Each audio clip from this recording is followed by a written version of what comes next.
Put yourself behind the wheel of a race car. In front of you, the awesome challenge of the Darlington Raceway.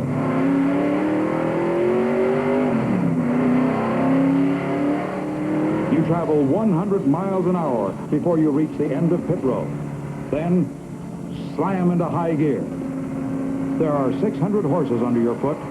They can power your 4,000-pound stock car at 180 miles an hour. But you can't run this track at 180 and live.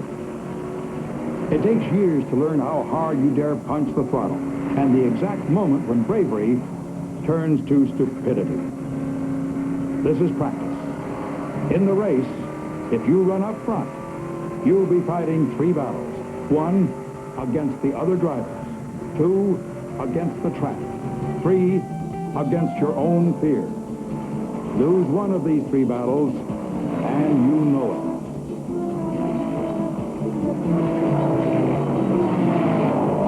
it. You end up on the sideline, your wife crying, your car wrecked, and wondering whether it's all worth it. You answer that question every Labor Day when they line up to start the Southern 500. Then you realize there's nowhere else in the world you'd rather be.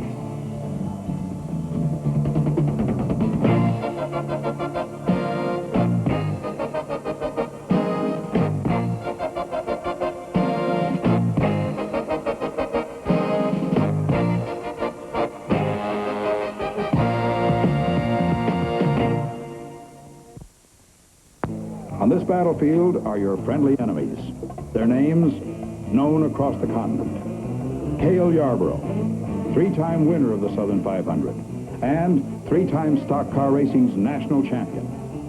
David Pearson, graying hair on the outside and lots of gray matter on the inside, have earned him a nickname, the Silver Fox.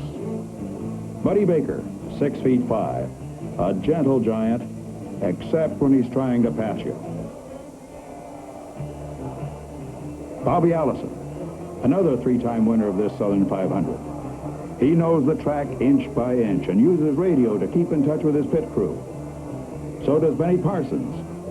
And so does the king of stock car racing, Richard Petty.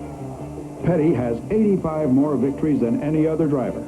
He has earned $3 million behind the wheel. Today, Petty is nursing ribs injured in a crash 2 weeks ago. There's a question whether he can go the full 500 miles. Challenging these veterans are young men like Darrell Waltrip, who has led the Southern 500, but never won.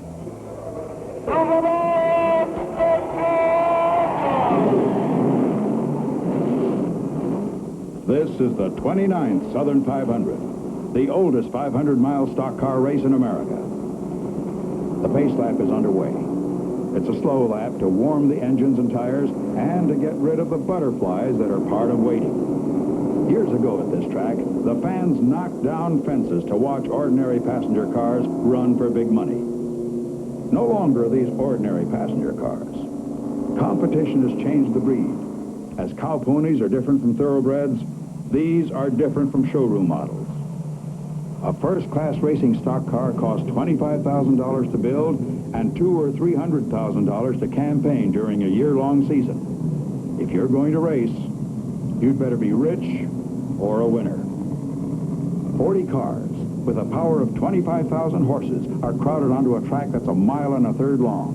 These cars run on bigger and wider tracks, but none tougher. The Darlington track is egg-shaped, with a radius of turns 1 and 2 different than turns 3 and 4. It's impossible to set up a race car chassis that will work equally well on both ends of the track. Veteran drivers decide on where they'll try to pass and give up performance at the other end. Most drivers agree. I'd rather drive anywhere else, but I'd rather win at Darlington. On the pole, inside front row, David Pearson, number 21, fastest qualifier. Next to Pearson is Darrell Waltrip, number 88. In the second row, Bobby Allison inside, Benny Parsons outside. Row 3, Lenny Pond and Cale Yarborough. Each car earns its starting position by running 2 laps against the clock. Faster cars start in front. Now, onto the main straightaway, looking for the green flag, and the first of 367 laps. They're racing, heading for the first turn with engines roaring like cannon fire. Pearson looks at the wall and keeps his foot down. Waltrip holds second, Bobby Allison is third, Benny Parsons holds fourth. It's Mercury, Chevrolet, Ford, and Chevrolet. The enormous crowd of nearly 75,000 is cheering for favorite car and driver. Off the backstretch and into turn 3, with Pearson showing the field the fast way around. Pearson is one of stock car racing's all-time greats. He's fought for 100 victories during his 17-year career. He's won the Rebel 500 on this track 6 times and won the Southern 500 twice.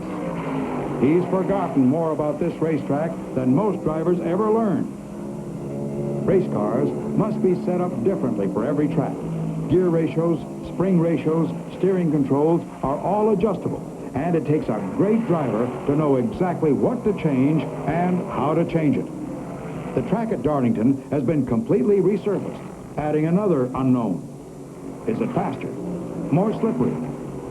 How will it feel late in the race when there's oil and rubber on it? Dozens of questions fill that part of their mind, not busy with handling a guided missile in traffic at better than 150 miles an hour. There's a car into the wall on the front stretch. That's Ty Scott at the wheel, pointing at the first turn after a short ride backward that must have seemed like forever. Scott keeps it under control and will try to motor around to his pit to see if he can stay in the race. Luckily, Scott kept his car low on the track, away from fast traffic. The yellow flag flies to warn other drivers that cleanup crews are on the track, and the pace car slows everybody down. Pit road is busy as a lover's lane on Saturday night. The veteran racers refuel and change tires. Some drivers ask their mechanics to change the spring settings. With a few turns of a wrench, a car's handling characteristics can be adjusted to track conditions. Then it's back to the wars. First car on the track will get position 1 when the green flag flies again. Dave Marcus in number 2 is on his way, followed by Waltrip in number 88, who slams into Neil Bonnet, and Bonnet's car hooks some television cables stretched across the track. The cables come down across the pit area, but not over the track. No one was hurt as those inch-thick cables tore loose from their supports. Here's what happened in slow motion. Waltrip swung wide to pass Pearson's parked car and hit Neil Bonnet's left front fender. Bonnet's car brushed the wall and a telephone pole. Like a sailfish taking a hook, it roared down pit road with a long line of heavy cable. Bonnet's car shook off the cables, but the damage had been done. Luckily, no injuries from that backlash. They're ready to run again. The green flag signals for high speed, and Dave Pearson is in front of the pack, but he's not leading the race. A long pit stop for 4 fresh tires has dropped him to 6th position. 2 cars behind Pearson is Buddy Baker's number 27 Army Chevrolet, and he's in position 1. Right behind Baker's car, Darrell Waltrip has position 2. But Donnie Allison is passing. Allison passes deep in the 3rd turn, and there's Cale Yarborough following Allison like a shadow. Allison is 2nd, Yarborough 3rd, and Waltrip drops 2 positions in about 4 seconds. It's flat-out racing now. They've found where they can pass and who they can pass.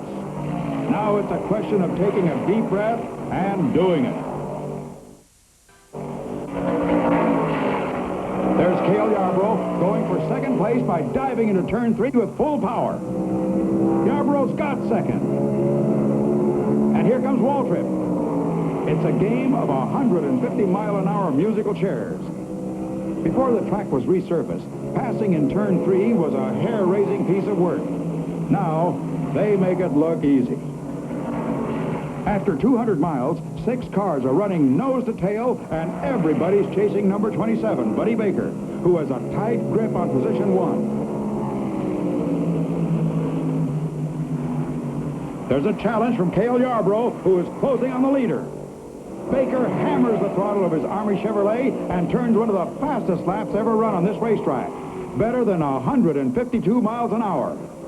But Cale Yarborough, three-time winner of the Southern 500, fills Baker's rearview mirror. Yarborough tries to bluff Baker in turn one, but Buddy doesn't back off. Yarborough's got to show a better hand to take the lead as they lap slower cars. Yarborough's going for the front and gets it. Baker slides as a blast of air from Yarborough's car slams into him with the force of a tornado. Right behind Baker in position 3 is Darrell Waltrip's number 88.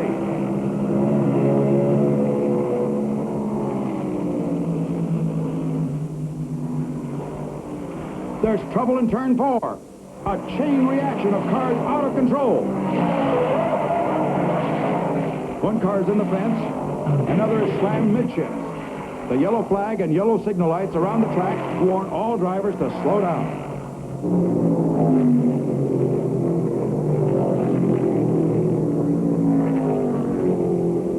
Bobby Wawak is out of his car, which backed into the guardrail and slid for 200 feet. Dave Marcus on the left and Ricky Rudd on the right are both safe, although their cars are heavily damaged.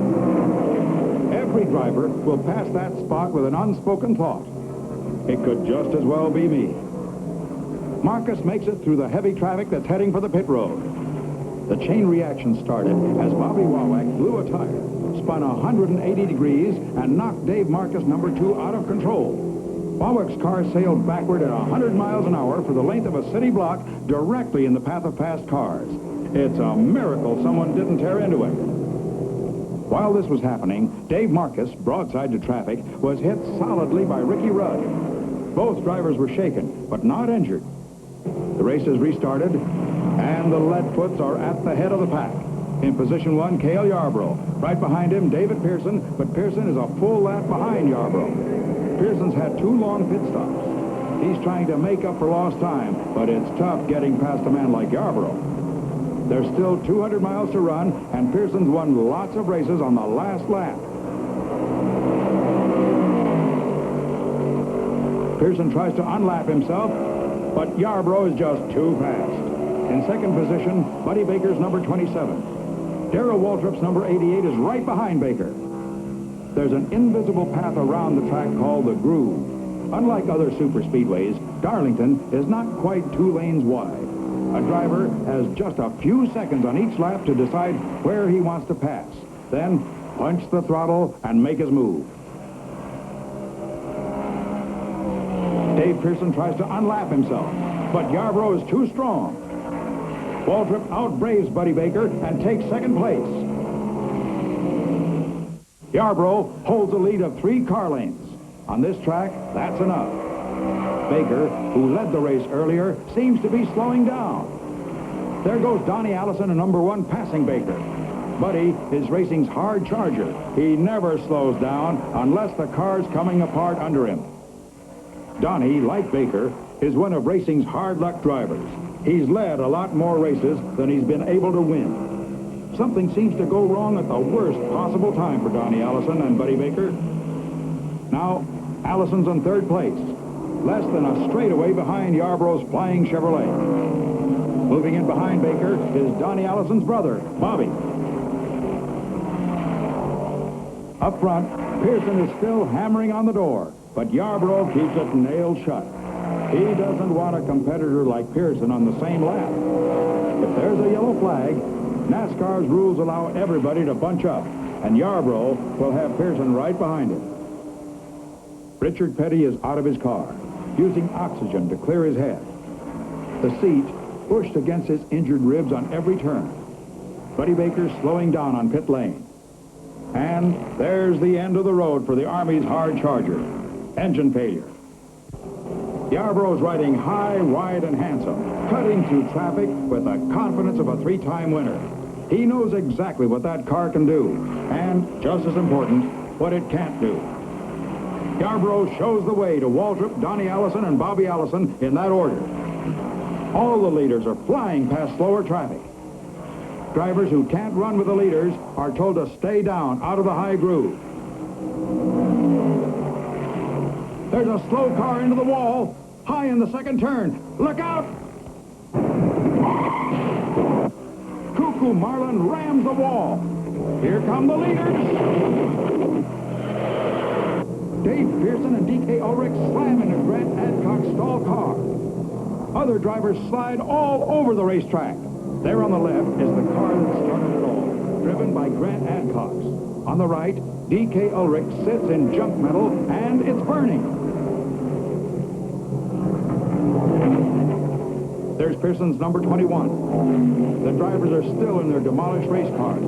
If these were ordinary passenger cars without roll bars or safety reinforcements, this might have been a tragedy. NASCAR safety regulations were lifesavers here.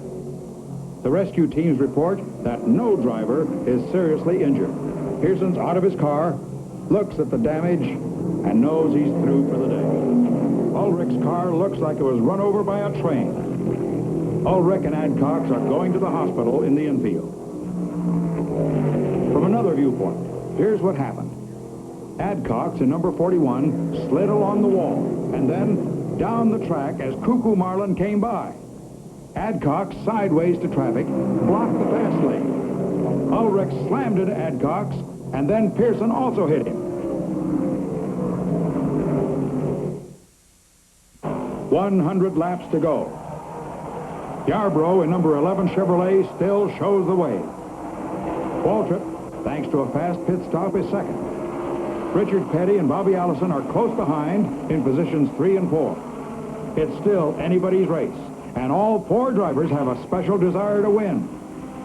Yarborough wants to be the first man to win the Southern 500 4 times. A victory would also give him a big lead for NASCAR's national championship.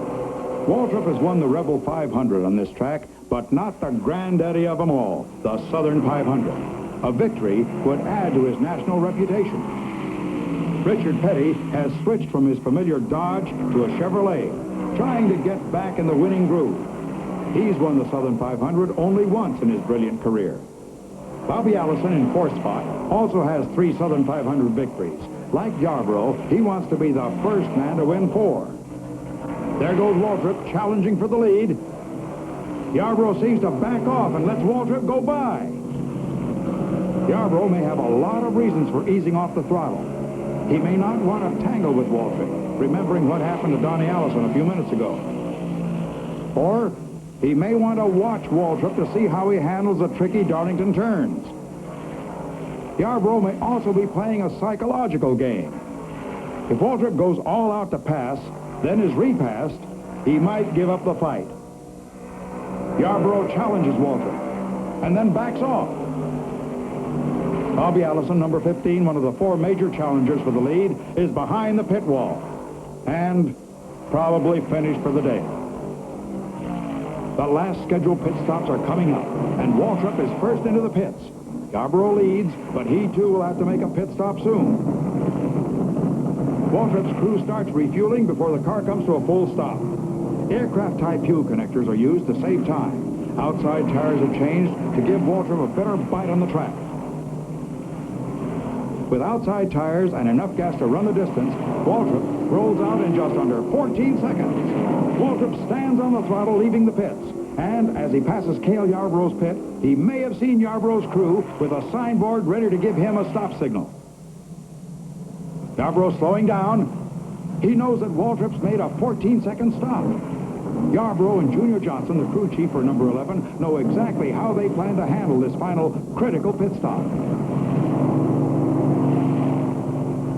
They're gambling the tires are okay. It looks like 1 can of gas, no more than 11 gallons, and go for it. Long before the gas can is empty, Cale heads for the door.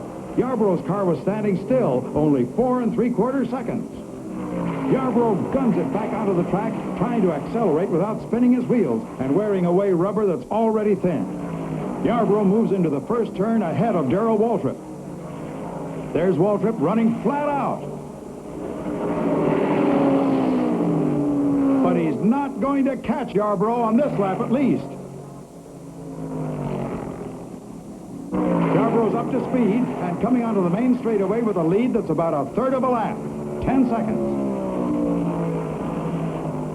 Waltrip has fresh tires, and he's proven that he's as fast or faster than Yarborough. Can he run Cale down in the few laps that are left?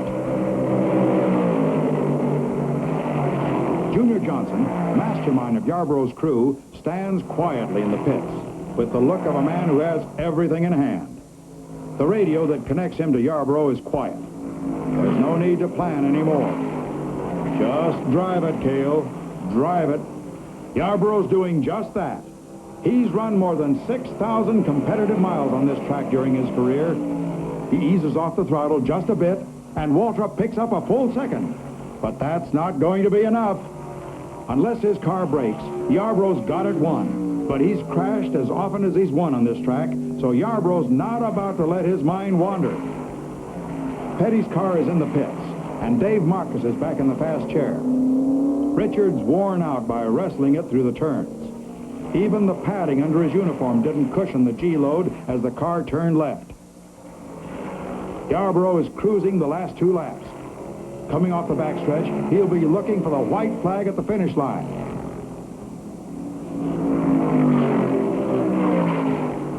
And there it is, signaling 1 more lap to go. 32 more seconds. 4 more left turns to complete 367 laps. Although Waltrip's close to within 5 seconds, Yarborough's going to win this race if he keeps it running another half lap. Yarborough's winning game plan was simple. Stay out of trouble in the early laps. Race with men you can trust. Give everybody else a lot of room. Make your pit stop a little faster than the next man. And always use your head. And there's the checkered flag for Cale Yarborough. It's 4 hours, 17 minutes since the green flag waved. Cale can coast around now to meet his crew in Victory Lane. Coasting has never been Cale's style. 13 years ago, Cale was charging for the lead when this racetrack almost chewed him up and spit out the pieces. He was running wheel to wheel with Sam McQuagg when suddenly Cale Yarborough went flying out of this racetrack.